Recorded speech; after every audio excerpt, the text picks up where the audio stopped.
En la historia de crímenes y figuras religiosas controvertidas, pocos nombres se destacan, tanto como el de Mariam Soulakiotis, conocida también como la Madre Rasputín.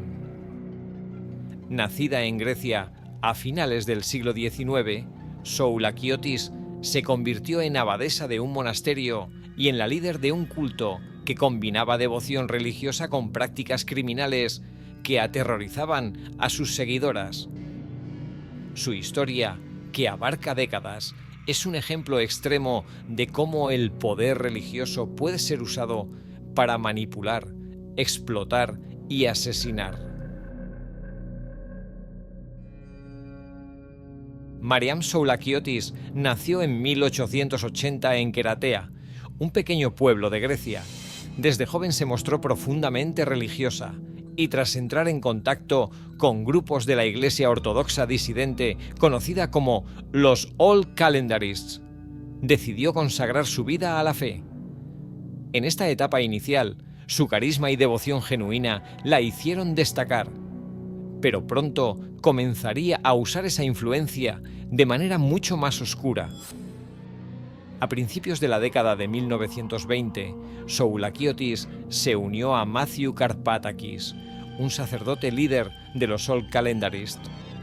Juntos fundaron el Monasterio de la Virgen en Los Pinos, en las cercanías de Keratea. Soulakiotis asumió un papel crucial dentro de la comunidad, inicialmente ayudando en la organización y administración del monasterio.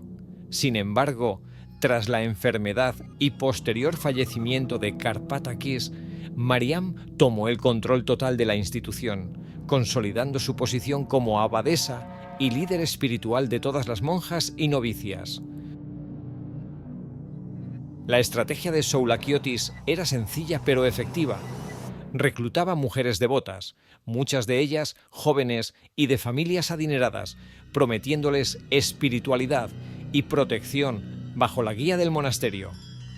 Una vez dentro, las mujeres eran sometidas a un régimen estricto de disciplina y castigos físicos. Las prácticas incluían penitencias extremas, confinamiento en celdas pequeñas, ayunos prolongados y tortura psicológica para mantenerlas sumisas y dependientes de Mariam. El control sobre las novicias también le permitió manipular sus bienes. Mariam exigía que las mujeres transfirieran sus propiedades al monasterio, quien podía disponer de ellas a su antojo. En algunos casos, manipulaba testamentos y documentos legales para consolidar su riqueza y la del monasterio, lo que aumentaba significativamente los recursos económicos bajo su dominio. Este control económico, junto con la disciplina estricta y la intimidación, le permitió mantener un ambiente de terror en el monasterio. Las novicias y mujeres recluidas vivían bajo miedo constante, conscientes de que cualquier desobediencia podría llevarlas a la tortura, el aislamiento o incluso la muerte. Esta combinación de control espiritual y material le permitió consolidar un poder absoluto dentro de su comunidad. Sin embargo, los crímenes de Soulakiotis no se limitaron a la manipulación y el abuso. Durante décadas se le imputan múltiples homicidios y muertes por negligencia dentro del monasterio. Según diversas fuentes históricas, el número de víctimas podría ascender hasta 177, aunque las cifras exactas son difíciles de verificar debido a la falta de registros oficiales completos. Entre sus crímenes documentados se incluyen la muerte de niñas y novicias jóvenes que eran enfermas o consideradas problemáticas. En lugar de recibir atención médica adecuada, estas mujeres eran aisladas, sometidas a castigos extremos o dejadas a morir por desnutrición y enfermedades tratables. Mariam controlaba estrictamente la información y los testimonios dentro del monasterio, asegurando que las familias y las autoridades no se enteraran de las muertes. Otro método que utilizaba para eliminar obstáculos era el asesinato directo o la complicidad en homicidios. Según los reportes de la época, Soulakiotis organizaba la eliminación de personas que podían denunciar sus abusos o amenazar su control sobre el monasterio. Su papel como abadesa le permitió mantener estas prácticas ocultas durante años. Tras décadas de abusos y crímenes, las autoridades griegas finalmente intervinieron en 1950. Mariam Soulakiotis fue arrestada y enfrentó múltiples juicios por homicidio, fraude, abuso y detención ilegal. Durante el proceso judicial, se documentaron muchos de los horrores que habían ocurrido en el monasterio, incluyendo la muerte de numerosas novicias y la explotación de sus propiedades. Fue condenada en varios juicios. Recibió penas de prisión que sumaban más de un siglo, incluyendo sentencias de más de 10 años.